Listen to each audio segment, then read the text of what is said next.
5 advanced English words with Urdu meaning and examples. अगर आपकी vocabulary अच्छी है तो आप अच्छी इंग्लिश बोल सकते हैं, तो इसलिए एडवांस वोकैबुलरी सीखना बहुत ज़रूरी है। तो देखते हैं कि कौन कौन से 5 वर्ड्स हैं। First one is rank.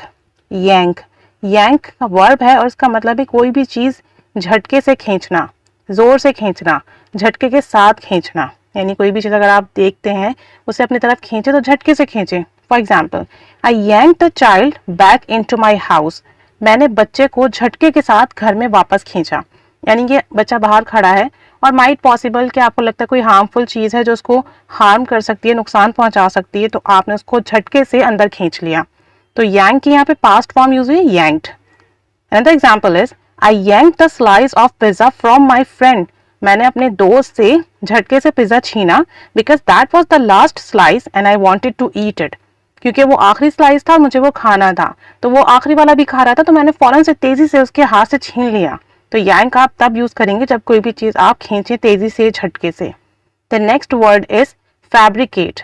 Fabricate fabricate means होता है झूठी मूठी बातें बनाना, झूठी मूठी कहानी बनाना जिसमें सच ना हो। For example, I observed that my child fabricated about his teacher. मैंने ऑब्जर्व किया, नोटिस किया कि मेरा जो बच्चा है वो अपनी टीचर के बारे में छोटी मोटी बातें बताता है, घर में सच्ची बातें नहीं बताता।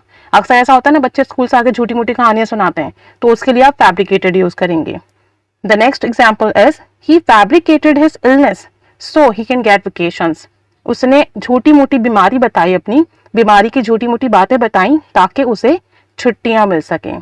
तो फैब्रिकेटेड मीन्स ऐसी बात जिसमें सच्चाई ना हो, आपने झूठी मोटी बातें बनाई हो। The next is ब्रस्क।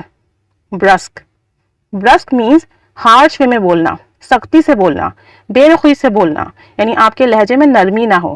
For example, the manager spoke in a brusque tone. Manager ने बहुत बेरुखी से बात की, बहुत सख्ती से, बहुत हार्श वे में बात की। Another example is when I met my daughter's teacher।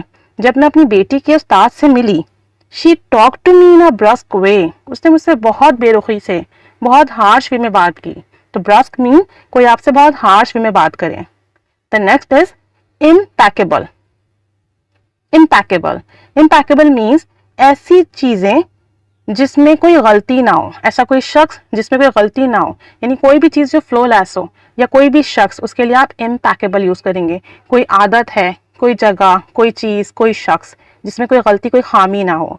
For example, they have impeccable relationship. उनका जो रिलेशन है वो बिल्कुल गलती से, खामी से पाको साफ है, बहुत प्योर है, तो उसके लिए इम्पैकेबल यूज़ हुआ। My friend is impeccable in speaking English. मेरा दोस्त इंग्लिश बोलने में इम्पैकेबल है, बहुत फ्लोलेस इंग्लिश बोलता है, उसकी इंग्लिश में मिस्टेक नहीं होती। तो इम्पैकेबल मीन्स कोई भी काम, कोई भी चीज़ जिसमें कोई गलती, कोई खामी, कोई कमी ना हो, कोई नुक्स ना हो, उसके लिए आप यूज़ करेंगे। The last word is flabbergasted. Flabbergasted flabbergasted इसका मतलब है हैरान हो जाना, हक्का बक्का हो जाना, एकदम से सरप्राइज्ड हो जाना। तो सरप्राइज, अमेज यूज़ करते हैं, उसकी जगह यूज़ कीजिए flabbergasted. For example, My husband was flabbergasted when I started speaking English with him। मेरे हस्बैंड एकदम हक्का बक्का रह गए, हैरान रह गए जब मैंने उनसे इंग्लिश बोलना शुरू की।